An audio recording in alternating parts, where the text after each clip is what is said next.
Good morning students. कल हम लोगों ने लास्ट टर्न पे हम लोगों ने तुलसीदास के 3 तक पद संख्या 3 तक मतलब चौपाई तक कंप्लीट हो गई थी। आज हम लोग दोहा नंबर 4 और उसके आगे के चौपाइयों का अर्थ पढ़ेंगे। ध्यान दें, काव्य सौंदर्य के जो कॉमन तत्व हैं वो वैसे ही रहेंगे। प्रबंधात्मक शैली है, अवधि भाषा है, 2 चीज़ें हो गई, और अनुप्रास अलंकार भी सब में है और बाकी अलंकार जो आएंगे वो साथ में बताए जाएंगे। संदर्भ भी आपको सबका एक जैसा ही लिखना है। धनुष भंग का कि प्रस्तुत लिखा चुका हूँ। प्रस्तुत पंक्तियाँ हमारे पाठ्यपुस्तक में संकलित धनुष भंग नामक शीर्षक से अवतरित हैं, जो कि रामचरितमानस के बालकांड से ली गई हैं। इसके रचयिता भक्ति काल के सगुणोपासक राम भक्ति शाखा के संत कवि गोस्वामी तुलसीदास जी हैं। आइए देखते हैं व्याख्या। लेकिन जैसा मैंने पहले कहा था कि ये प्रबंध काव्य है, तो जो भी व्याख्या अगले आती है तो उसके पहले की जो कथा है, प्रबंधात्मक शैली में यही है ना, अगली कथा आगे आती है, फिर अगले छंद में उसके आगे की कथा। तो जो उसके पहले की जो छंद हम व्याख्या कर रहे हैं उसके पहले की कथा है, उसको भी आपको बताना पड़ता है, प्रसंग रूप में बताएं या व्याख्या के पहले ही बताएं। दोहा है 4। देख देख रघुवीर तन सुर मनाव धरि धीर, भरे विलोचन प्रेम जल पुलकावली शरीर। यहाँ पे सीता जी का वर्णन है। धनुष भंग जब हो रहा है, राम जी आते हैं, किस प्रकार से आते हैं पहले में पढ़ा। उसके बाद दूसरे में आपने पढ़ा सीता जी की माता जी जो थीं उनको बड़ा संदेह हो रहा था, दुख हो रहा था, ये तोड़ पाएंगे कि नहीं, मृदुगात हैं, कोमल शरीर है। उनकी सखी उन्हें समझाती है। उसके बाद आपने देखा कि सीता जी के मन में भी जो है भय उत्पन्न होता है और वो अपने देवी देवताओं से, शंकर जी से और गणेश जी से मनाती हैं कि धनुष की जो भार है वो कम कर दें। अब उसके आगे का ये प्रसंग है कि राम को देख कर, देख देख रघुवीर तन, राम के रूप को देख करके सुर मनाव, देवताओं से मना रही हैं। धैर्य धीर, धैर्य पूर्वक देवताओं से विनती कर रही हैं, मना रही हैं। क्या मना रही हैं? ये तो पहले पद में भी आ चुका है कि राम जी ही हमारे जो है वर हों और धनुष जो है इनके देखते ही टूट जाए, हल्का हो जाए। देख देख रघुवीर तन सुर मनाव धरि धीर, भरे विलोचन प्रेम जल।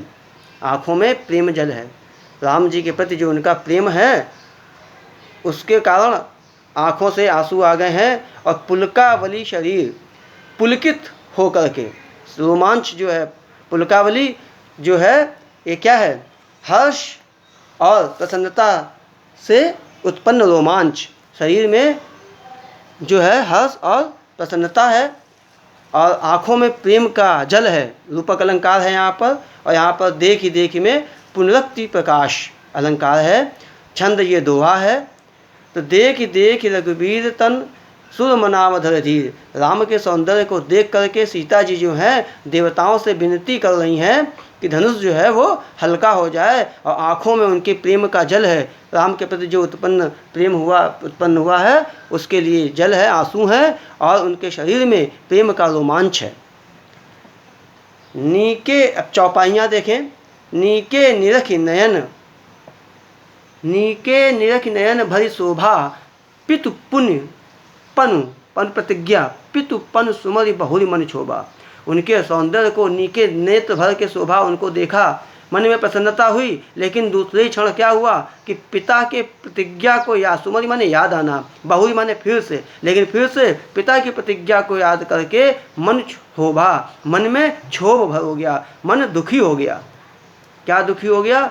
आहा तात दारुण हट ठानी, अरे तात पिता, अरे पिता ने बड़ा हट ठान रखा है, कठिन हट ठान रखा है। और समुझत नहीं कछु लाभ न हानि, कुछ लाभ हानि नहीं समझते।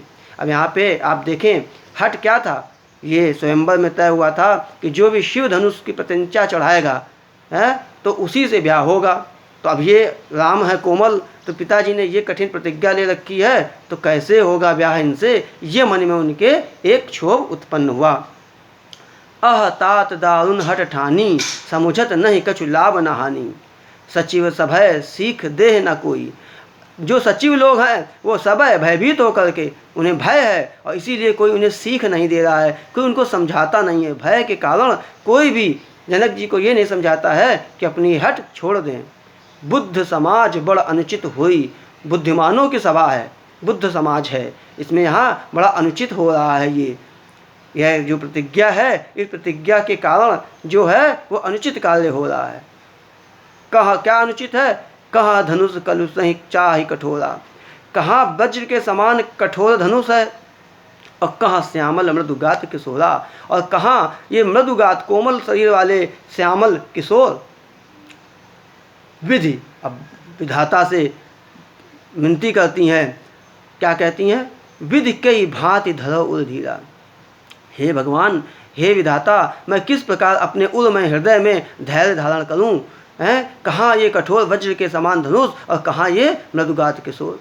कहीं शिरीष सुमन कन भेदन हीरा, कहीं शिरीष के पुष्प के द्वारा हीरा भेदा जा सकता है। हीरा बहुत कठोर होता है और शिरीष का पुष्प बहुत कोमल, तो राम शिरीष के पुष्प के समान हैं। कहीं ये हीरा के जैसे कठोर वज्र को समान कठोर धनुष को तोड़ सकते हैं। सकल सभा कै मति भई भोरी, सकल माने संपूर्ण सभा, जो सभा के जितने लोग हैं, मति माने बुद्धि थोड़ी हो गई, खत्म हो गई है सभी लोगों की बुद्धि सभा में। अब यानी इन लोगों की बुद्धि तो कोई काम ही नहीं कर रही है कितने कठोर धनुष को तोड़ने के लिए। श्यामल गात मृदुगात शरीर वाले राम को कैसे हट ठान के बुला रहे हैं, कैसे कर सकते हैं ये? कहीं शीर्ष के पुष्प से भी हीरा भेदा जा सकता है। और अब फिर विनती, अब मोहि शंभु चाप गति तोरी। हे शंभु चाप, हे शंकर जी के धनुष, अब तो बस तुम्हारी ही मुझे आशा है। क्या आशा है? निज जड़ता लोगन पर डारी। जो अपनी ये जड़ता है, जो कठोरता है, भारीपन है, ये इन लोगों पे डाल दो। किन पे? जो यहाँ सभा में बैठे हैं, इन लोगों पे अपनी ये दृढ़ता डाल दो, ये कठोरता डाल दो। और क्या करो? हम पर कृपा करके होई हरऊ रघुपति ही निहारी। रघुपति के निहारते ही, निहारना देखना, राम जी के देखते ही होई हरऊ, हल्के हरऊ, हल्के हो जाओ। राम जी के नज़र डालते ही हल्के हो जाओ और अपनी ये जो गुरुता है, जड़ता है, ये सभा में बैठे जो लोग हैं उन पर डाल दो। अति परिताप श्री मन माही, लव निमेष जुग सम सय समझाही। इस प्रकार से अत्यंत सीता जी के मन में अत्यंत परिताप है, दुख है, और एक एक क्षण जो है युग के समान जो है जा रहा है। यहाँ पर आप देखें रूपक अलंकार है, अब बाकी चीज़ें तो वही हैं। यहाँ पर अवधि भाषा है, प्रबंधात्मक शैली है, रूपक और उपमा और अनुप्रास अलंकार है, और यहाँ पर लक्षणा और व्यंजना जो है साथ में, और प्रसाद गुण है। अब हम लोग अगला छंद जो है वो पढ़ते हैं।